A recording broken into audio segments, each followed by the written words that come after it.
Shalom everyone. So the topic of this class is on redemption, and the insights provided in this class are provided by the Zera Shimshon, Rabbi Chaim Kanievski. So I was reading in the Parshat of Nitzavim. There's a verse which states, I'll read it in English. It states, if you're dispersed, will be at the ends of heavens. From there, Hashem, your God, will gather you in, and from there he will take you. So there's a question. It states from the words, from here he will gather you in. That seems like it's enough. It seems sufficient. So why does the Torah add, and from there he will take you? Wouldn't just one time be enough? So answers the Zera Shimshon that to understand this, we need to know why the Jews went into exile to begin with. So essentially, we got sentenced to galut or exile because of a sin called sinat chinam, which is selfless hatred of one another.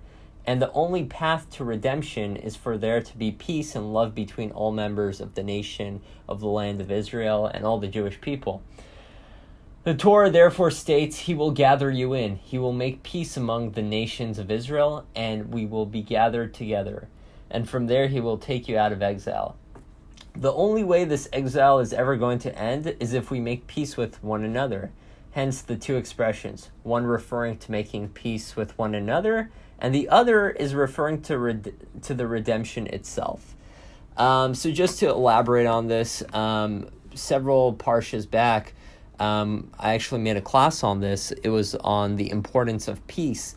And the Zera Shimshon, he was actually bringing down just how important peace is, and the reward, and how it's so important to have peace between one another, that even in the time of the Bible, the tribe of Ephraim, it said Ephraim is joined to idols, leave him alone.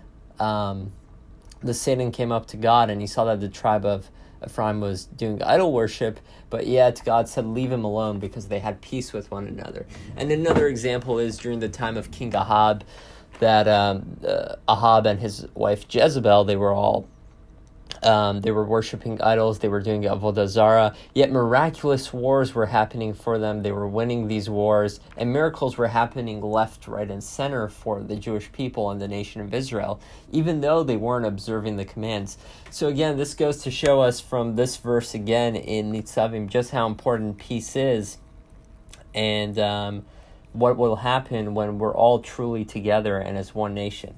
So again, this class is dedicated for the neshama of the Zera Shimshon, Rabbi Chaim Kanievski, and until next week, Shabbat Shalom.